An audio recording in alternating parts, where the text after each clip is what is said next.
Professor Federico, boa noite. Boa noite. Seja muito bem-vindo aqui no Jurisprudência e Concurso. Professor, já tem a carteirinha de sócio, né? Sócio remido, não paga mensalidade.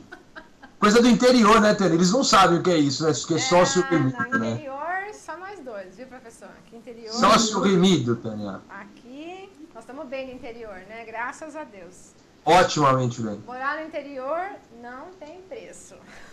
Não tem trânsito, não tem violência, não tem poluição. Somos uns privilegiados, Tânia. Vamos lá, boa noite a todos que nos assistem. Meu nome é Federico, eu leciono a tríade, né, de Direito Público, Direitos Humanos, Constitucional e Administrativo e acabei me especializando, então, nos últimos 10 anos, de modo muito aprofundado, na área de Direitos Humanos. Atualmente, eu sou professor de Direitos Humanos do Complexo Educacional Damásio de Jesus, do Instituto IOB, do R2, do Federal Concursos. Leciono também na Universidade Padre Anchieta, aqui em Jundiaí, as disciplinas de Direito Constitucional, Teoria Geral do Estado e Ciência Política. Na área bibliográfica, eu tenho atualmente 3 livros publicados, sendo 2 pela Saraiva, um manual de dicas em coautoria, um passe em concursos, ambos, né, na área de direitos humanos, um passe em concursos visando delegado federal e delegado estadual. Sai agora, acredito que a semana que vem na outra, o volume 15 de como passar na OAB da editora Método, com o título Direitos Humanos e Direitos Humanos Fundamentais.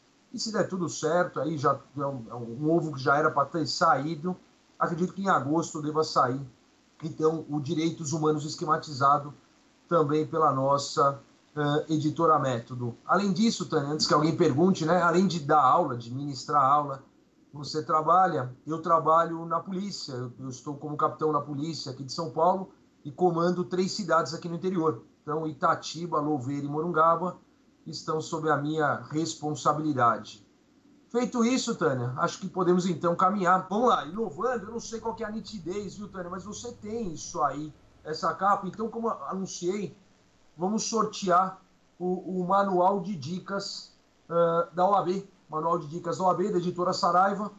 O livro tem 1 mês, Tânia, de vendas, passou de 2.500 unidades vendidas, então já é um sucesso.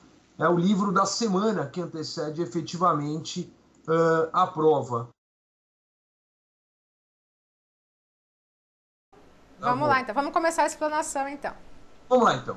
Senhores, falando de direitos humanos para a OAB, nós temos, então, a 5ª prova, agora no dia 27 de maio, a ser realizada desde os 2 provimentos que trouxeram a disciplina, então, para o exame de ordem. A primeira prova não houve, efetivamente, questão de direitos humanos, tem até isso aí no nosso espaço, no site, aí no Jurisprudência e Concursos. Por que não caiu direitos humanos na primeira prova que deveria cair? Então, nós tivemos 3 provas sequenciais, são 4, e essa vai ser a 5ª no dia 27. Até o momento, efetivamente, de direitos humanos, nós só tivemos 9 perguntas. O que caiu? Será que nós temos a possibilidade de cair novamente? Não é uma tendência. Eu já escrevi várias vezes sobre isso. A Fundação Getúlio Vargas ainda não fez, aí, entre aspas, uma jurisprudência de questões na área de direitos humanos. Quando eu estou ministrando o direito constitucional, o direito administrativo, fica fácil. Senhores, anotem aí, certeza, olha, cai uma questão de controle, cai uma questão de processo legislativo, cai uma questão de competência dos tribunais, vai lá para direito administrativo, olha, cai uma questão sobre licitação, cai uma questão sobre contratos administrativos, cai uma questão sobre atos administrativos. Aqui não dá. Em direitos humanos, não está dando para falar isso. Por quê? O que nós tivemos, assim, por cima, não sei se eu me lembro das 9 questões. Nós tivemos uma questão sobre incorporação dos tratados internacionais. Nós tivemos uma questão, 2 questões sobre direitos econômicos e sociais, civis, culturais, políticos, ou seja, a questão da indivisibilidade e da paridade hierárquica. Nós tivemos uma questão sobre racismo, que aí já sai da área de direitos humanos e vai para a área de direitos humanos fundamentais, que ele buscou efetivamente a questão da prescrição ou da proibição de prescrição lá no artigo 5º. Nós tivemos uma questão sobre a internacionalização dos direitos humanos. Tivemos uma questão sobre a evolução constitucional brasileira, ou seja, uma questão efetivamente de direito constitucional e o que teve de...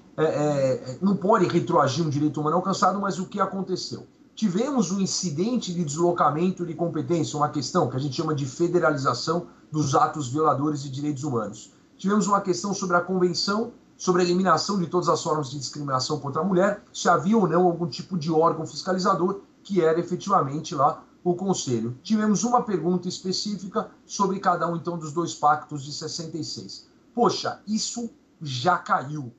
O que me sobra em termos de teoria geral e de análise normativa acerca aqui da prova do dia 27? Conversando durante a semana aí com a nossa tia Tânia e na revisão da semana passada acerca da prova da Defensoria Pública aqui do Estado de São Paulo, que foi no domingo, eu comentei que efetivamente há uma tendência de caminharmos apenas para o direito internacional dos direitos humanos. Só que nós temos alguns temas que efetivamente estão chamando a atenção da mídia. O cara que vai ser o examinador da prova, às vezes ele não tem um affair muito íntimo, efetivamente, com a disciplina. Isso, por incrível que pareça, acontece, já que a disciplina não tem uma identidade, não tem uma bibliografia em termos de evolução de teoria geral. Você tem títulos esparsos, a internet e os direitos humanos. Aí fica, não vou dizer fácil, mas fica menos difícil. Existem 3 temas que estão me chamando a atenção. O primeiro tema, já um pouquinho já passou, mas ainda muito recente, o julgamento do Supremo Tribunal Federal acerca do aborto em decorrência da anencefalia. O que eu posso buscar daí, efetivamente, para uma prova da OAB? Olha, tem que lembrar que a proteção à vida, segundo os tratados internacionais, começa desde o momento da concepção. Então, quando está autorizado, estou eliminando uma vida? Sim, estou eliminando uma vida. Então é homicídio. No caso, como é intrauterino, seria um aborto. É um aborto, mas é um aborto autorizado. Então tem que tomar cuidado como caminhar. O Supremo consolidou, quem diz o direito é o judiciário, no caso concreto. Então isso é um tema que pode aparecer das mais diversas naturezas. Não posso fazer aqui um link tanto com o Pacto Internacional dos Direitos Civis e Políticos de 66, quanto a Convenção Americana sobre Direitos Humanos, o nosso Pacto de São José da Costa Rica, de novembro de 69. Ambos proíbem a execução lá da pena de morte, claro, pena de morte em decorrência do devido processo legal, em casos graves, aos menores de 18 anos. Então eu tenho uma proteção de pena de morte, ou seja, em decorrência de ato grave. Como que eu posso permitir, então, entre aspas, não é uma execução, mas é a eliminação de uma vida, se não foi nem em decorrência de um ato grave? Bom, a questão ela é muito polêmica, religiosa, sob o ponto de vista da medicina. O importante é que o Supremo fechou a questão. Então tome cuidado nesse sentido. É importante saber, é importante entrar lá no site do Supremo. Para quem não conhece, eu vi a professora Vanessa, companheira de outrora aí, de local de trabalho. Então a Vanessa, que acabou dando algumas dicas nesse sentido. Olha, às vezes é importante o cara, vai lá, você que vai prestar prova, dá uma olhada no site do Supremo. Acabou de sair a 4ª edição da Constituição e o Supremo, tem os principais votos. Quando você clica, não vai querer imprimir isso, é um arquivo de mais de 2.000 folhas, mas você baixa esse arquivo em PDF, gratuito, chama A Constituição e o Supremo. Então tem lá o voto, vê o voto do relator, dá uma lida, que eu acho que é uma questão que tende a aparecer. A segunda questão que tende a aparecer, e seria uma questão extremamente atual, é o que está fazendo a ebulição das 2 semanas, ocorre sobre a Comissão da Verdade. É importante, eu não vi, Tânia, se você chegou a colocar, mas eu pedi, se não colocou, a Tânia coloca lá no site. Saiu um artigo do professor Celso Laffer, que foi ministro das Relações Exteriores no governo FHC, é uma referência, professor na USP, dessa área de Direito Internacional, ele que tem como carreira de diplomata. Ele deu uma verdadeira aula sobre Comissão da Verdade. O futuro advogado, ele não pode ir alienado para a prova, então ele se fecha numa bolha e efetivamente só ficou papirando, como a gente fala, estudando. Tem que saber qual é a relação no mundo dinâmico em relação à matéria de direitos humanos. Então, a Comissão da Verdade, ela está efetivamente chamando a atenção de toda a parte da mídia e muita gente não sabe o que ela faz, o que ela não faz. Terceira questão, foi hoje, ia ser hoje o julgamento, então não me perdoem aqui, não estou desatualizado, só não vi o resultado, não vi publicação, então só vai publicar isso amanhã. Hoje foi o julgamento do Coronel Ustra. O Coronel Ustra é um coronel do Exército aposentado, ele chefiou a operação chamada Doicode aqui no estado de São Paulo na década de 70. Ele já tinha tomado uma condenação, detalhe, uma condenação na área civil, e ele invocou a lei de anistia de 79, dizendo que a lei de anistia alcançava as duas partes, aquele que cometeu o crime nesta época de ditadura e o próprio torturador. Então a lei de anistia, ela anistiava o torturador e o torturado por eventual crime. Então nós temos um conflito muito grande nisso em direitos humanos. Por quê? Não existe no sistema de direitos humanos uma lei de anistia a torturador. Isso aqui na América do Sul já está caindo, caiu na Argentina, caiu, não lembro agora se no Chile, mas está caindo de um modo geral nos países que tiveram aí um passado recente de tortura. Então há um conflito nesse sentido. A lei de anistia, ela acabou tendo uma força onde o Supremo falou que a matéria está pacificada. Por quê? Nós temos não vou dizer um lobby, mas nós temos uma pressão política das Forças Armadas, mais ou menos em não mexer com quem está quieto. Nós temos uma presidente da República atual que vem deste movimento revolucionário contra a ditadura, que praticou crimes contra a ditadura, e a lei de anistia, então, também a beneficiou. Se a beneficiou, por que beneficiar A e não beneficiar B? Bom, isso na área dos direitos humanos é completamente tranquilo. O que não é tranquilo é efetivamente a posição do Supremo. Na área de direitos humanos, qualquer humanista meia-boca sabe que lei de anistia não pode anistiar torturador. A ideia de tortura pertence ao núcleo inderrogável dos direitos humanos, o que a gente chama de núcleo duro. Está lá no artigo 4º, número 2 do Pacto Internacional dos Direitos Civis e Políticos, ou seja, que tem caráter vinculante, que o Brasil é signatário, o Brasil é signatário de 92, não tem reserva. Então o que acontece? Se ele tem caráter vinculante, não existe norma permissiva, não existe exceção. É um dos raros casos de direito absoluto dentro do nosso sistema de direito internacional dos direitos humanos. Seriam 3 assuntos que me chamam a atenção. Um quarto assunto, dando seta, peço até desculpas, não acompanhei toda a explanação da professora Vanessa Marcato, e ela, sei que ela estava militando aqui na área de ambiental. A Rio+20 já vem chamando a atenção efetivamente pela sua falta de organização, pela sua falta de pauta. O que está chamando a atenção são os aspectos negativos dela, seja então nas práticas abusivas no sistema hoteleiro do Rio de Janeiro, seja qualquer tipo de questão, mas é algo que é importante saber, voltar um pouquinho no tempo, lembrar que a ONU já fez uma convenção em 72, depois a ONU fez em 92, que foi a Eco Rio, por isso que agora nós temos a Rio+20, que são 20 anos de Eco Rio. A pessoa um pouco mais avisada fala assim, nossa, puxa, a ONU não milita nada nessa área ambiental. Realmente a ONU ainda é fraca, a gente tem o protocolo de Kyoto, nós tivemos a conferência de Copenhague, mas efetivamente de prática está resultando agora justamente na falta de pauta para Rio+20. Eu posso colocar a miserabilidade? Não, vamos colocar a dignidade da pessoa humana. Puxa, vamos colocar isso, vamos colocar aquilo. Então, num primeiro momento, assim como se fosse nesta abertura, efetivamente, aqui dessa revisão, desse bate-bola aqui, como cada um traz a nomenclatura, o que nós temos? Comissão da Verdade chamando a atenção, nós temos o julgamento do Supremo da anencefalia, nós temos aqui a Rio+20. Claro, se eu falo da Comissão da Verdade, eu preciso trazer comigo um pouquinho sobre a lei da anistia. Mas já caiu a prática do racismo, a tortura, será que ela é imprescritível também? Então aqui eu preciso migrar, porque a Fundação Getúlio Vargas tem feito isso também. Eu preciso migrar um pouquinho para os direitos humanos fundamentais. Vai lá depois no artigo 5º, inciso 41, 42, algo assim, e não posso confundir o que a gente chama de TTTH, tráfico, terrorismo, tortura, que é o tema, então, aqui da Comissão da Verdade. A tortura e os crimes considerados hediondos. Esses crimes, eles prescrevem. Eles são insuscetíveis de graça ou anistia. Eles são efetivamente prescritíveis, ou seja, prescreve, pode passar o tempo, vai perder o direito, mas eu não tenho a possibilidade de conceder-lhes perdão. Eles são insuscetíveis de graça ou anistia. Observe que a prática do racismo não prescreve. Então não posso confundir. Os artigos são sequenciais. Eu acho que eu tenho até na minha mão, fácil aqui, até para deixar mais pontual, efetivamente, o artigo, se não me engano, 41 e 42, ou 42 e 43, 39, isso, 42 e 43.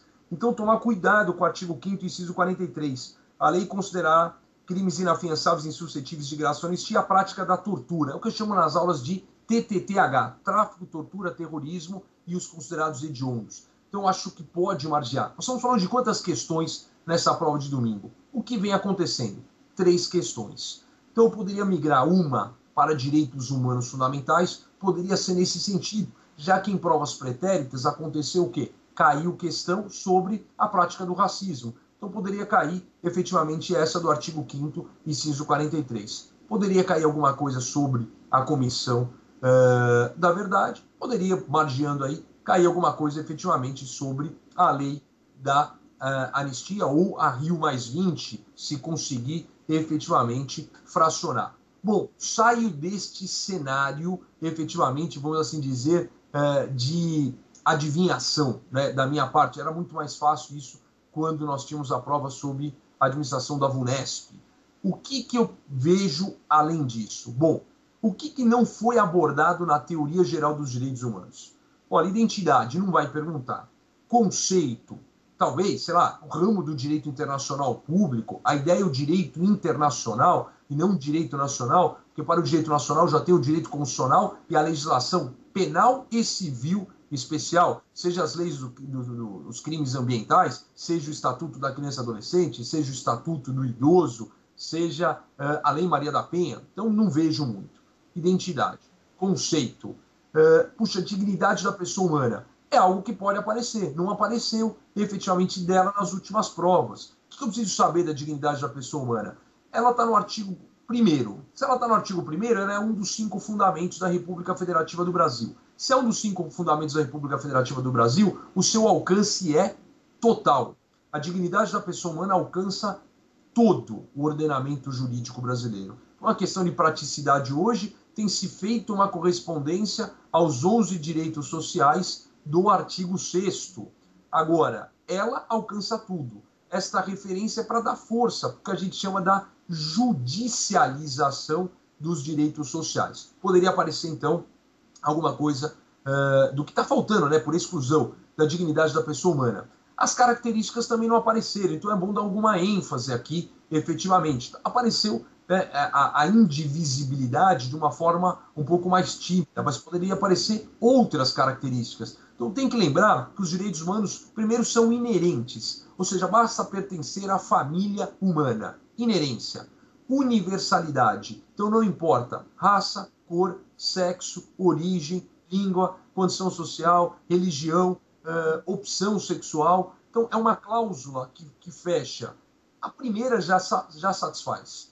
Esta segunda característica é apenas uma ratificação da própria doutrina. Uma terceira, que o professor Dalmo Dallari gosta, é a transnacionalidade. Ou seja, o direito humano ele vai além da fronteira. Não importa se o cara está aqui na Venezuela, se o cara está na China. Então ele tem que ter a proteção. A ideia dos direitos humanos é uma ideia de proteção à espécie humana e aquilo que acerta em todas as suas vertentes. Então, a transnacionalidade é muito importante. E aí você tem consequências, né? Você tem uma ampliação em relação a isso. Eu falo, então, em indivisibilidade, que já foi alvo de pergunta, então não acredito nesta característica específica. Eu falo em irrenunciabilidade, porque é inerente, eu não posso tirar aquilo que é inerente da espécie humana. Indisponibilidade e retroatividade. Então, direito humano alcançado, ele não retroage.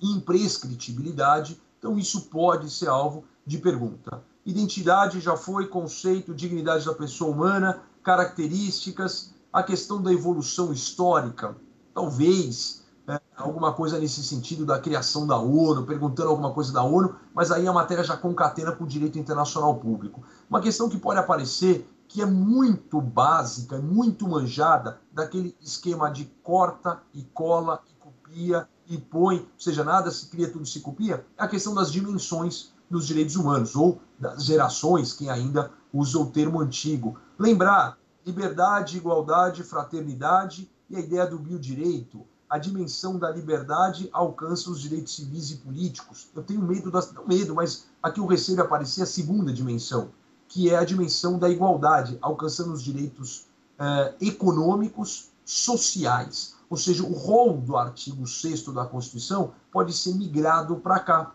Aqueles 11, trabalho, moradia, lazer, educação, previdência, segurança, assistência à infância, proteção, assistência aos desamparados, proteção à maternidade. Então, eu posso pegar este rol e fazer aqui uma questão de múltipla escolha muito efetivamente tranquila.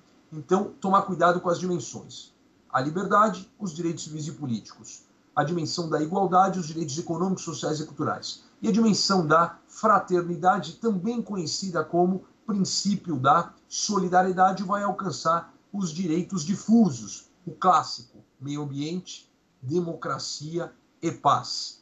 Quarta dimensão, eu falo do biodireito. Engenharia genética, célula-tronco, estudo do genoma. Quando Norberto Bobbio escreveu sobre isso, na década de 80 ele tinha essa visualização. Aí a doutrina já avança, mas não acredito numa prova da OAB porque não há uma uniformidade. Já se fala numa quinta dimensão, o Paulo Bonavides fala que é o direito à paz, ele fala que traslada a paz da terceira para uma dimensão própria. O professor Bunos, da PUC, fala numa sexta dimensão, como a democracia, saindo então da terceira, mais o pluralismo político e o direito à informação. Esta lei, bem lembrado por mim mesmo, falando, essa lei recente, 12.000 alguma coisa, da semana passada, do direito à informação, também vale a pena dar uma lida, pelo menos a sua ementa, porque ela é intimamente relacionada aqui à matéria de direitos humanos. Então eu falo em 4 tópicos, né? Comissão da Verdade, anencefalia, a Rio+20 e a Lei de Acesso à Informação. E alguns já falam, voltando às dimensões, uma sétima dimensão, que seria uma dimensão, efetivamente, até da internet. Há uma divisão aqui doutrinária falando que a sexta dimensão também seria o direito à água. Bom, de dimensão, saio disso. O que eu tenho mais de teoria geral? A incorporação dos tratados internacionais. Puxa, o tema já está muito batido. Seria uma falta de sensibilidade do examinador efetivamente falar alguma coisa. Mas, por cautela, só dê uma lida no artigo 5º, parágrafo 3º. Veja como ficou efetivamente esta regra. O IDC, o incidente de deslocamento de competência, ele está lá no artigo 109, parágrafo 5º, também já foi perguntado numa das primeiras provas, se não me engano, da Fundação Getúlio Vargas, depois do provimento, acho que na segunda ou na terceira prova. Então é importante dar uma olhada no IDC. De teoria geral, não tenho mais o que inventar. Então eu acredito numa questão de teoria geral, numa questão de direitos humanos fundamentais. Algo me diz aí acerca da própria tortura, perguntando então se ela prescreve, se ela não prescreve, se pode perdoá-la ou não pode perdoá-la. Em regra, tudo prescreve. A prática do racismo, não. Então a tortura prescreve também. Agora, a questão que muita gente vem invocando, né? Isso em termos da lei de anistia. Vai julgar para quê se tudo já prescreveu? É o caráter simbólico. Ninguém efetivamente quer colocar o cara lá atrás da grade, recluso e tal. A ideia é a simbologia da coisa. O Brasil julgou os seus torturadores e os condenou. Claro, aí você vai ter na esfera civil, aí não é minha área, mas se prescreveu ou não prescreveu. Então, eu acredito numa questão de direitos humanos fundamentais, acredito numa questão de teoria geral dos direitos humanos, podendo ser, então, por exemplo, as dimensões ou as características, e da análise normativa. Puxa, perguntaram sobre as mulheres, por que não perguntar também da própria Convenção de Combate à Tortura? Seja ela no Sistema Universal de 1984, seja a mesma no sistema interamericano, que é a Convenção de 1985. São convenções curtas, 30, a do sistema regional tem, se não me engano, 27, 28 artigos, e a outra tem 34 ou 35 artigos, apenas uma leitura, para ele ter uma ideia do que se fala de tortura. Por que isso? Na verdade, a Lei 9455 de 97, nossa lei brasileira, criada no afã sentimental pós-favela naval, em março de 97, um fato envolvendo, então, aqui, uma atuação desastrosa da Polícia Paulista no ABC, na divisa ali de Diadema com São Bernardo do Campo, na favela, então, do mesmo nome, a favela naval, surge essa lei. Essa lei é aquela pronta resposta emocional dos nossos parlamentares. Essa lei, ela não define o que é tortura. Ela traz um caso e fala, olha, isso se acontecer é tortura. Então é importante a pessoa dar uma lida, tanto na norma, basta jogar aí na internet, pega no seu Google da vida. Então, Convenção de Combate à Tortura, Tratamento Desumano, Penas Cruéis, é de 1984. Foi a ONU que fez. Trabalho da Assembleia Geral. E depois, em 1985, nós temos a produzida pela OEA, pela Organização dos Estados Americanos. Fugir disso, aí efetivamente é ficar divagando. Olha, o que vai cair? Eu tenho dezenas de tratados internacionais acerca de dezenas de temas. Mulher, preso, criança,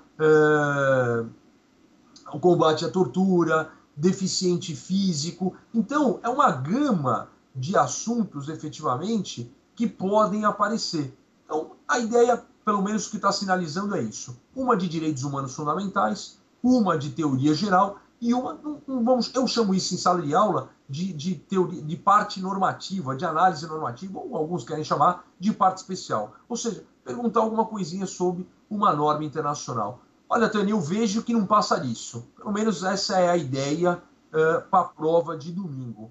Agora, surpresas, né? Poderemos ter. Professor, vamos lá, pode fazer a pergunta. Então, recentemente foi criada o que a gente chama de instância ad hoc ou justiça de transição no Brasil.